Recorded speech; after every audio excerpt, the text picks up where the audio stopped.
Met's U-turn over the Downing Street lockdown parties. It's thought new information from Sue Gray's inquiry prompted the investigation. Tonight, we understand her report could be published by the morning. Also ahead. News with Lucrezia Millarini.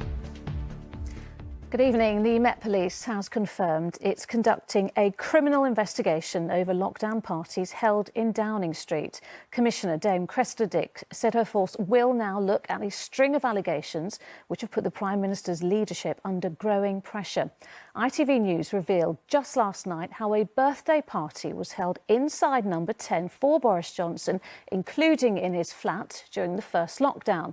The Prime Minister has welcomed the police investigation and said he hoped it will draw a line under the claims.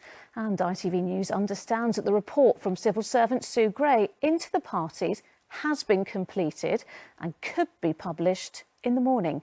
Here's our Deputy Political Editor, Anushka Rastana. That Boris Johnson has survived this long is testament to his unconventional appeal, both within his party and beyond. It's something people in Staffordshire and the Staffordshire town of Uttoxeter are all too aware of. It's where the Prime Minister delivered his "Get Brexit Done" slogan in memorable fashion. But Ben Chapman reports locals now have a message for him. Well, our UK editor, Paul, waiting for Sue Gray's report and this talk that could come tomorrow. Yeah, I mean, she finished that report. I haven't yet had confirmed that she were reports that somehow the police didn't want the thing to be published so soon. Police then made it clear they were.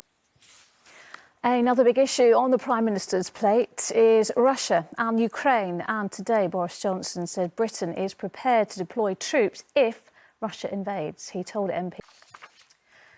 The chairman of Middlesex County Cricket Club has been forced to apologise for making comments described as painful and outdated. Mike O'Farrell told MPs that cricket's lack of diversity was down to black players preferring football and rugby and the Asian community prioritising education.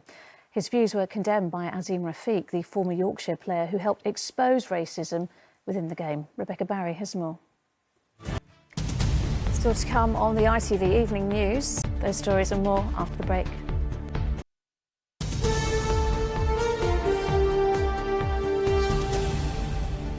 Welcome back. NHS England is injecting an extra £50 million to help dentists to deal with a painful backlog of patients. More than 38 million NHS appointments have been missed in England since the first lockdown. 8% of dentist roles were lost last year, and nearly two-thirds of practices are still not operating at pre-COVID levels. Sangeeta Lal reports from North Yorkshire, where some wait for years for treatment.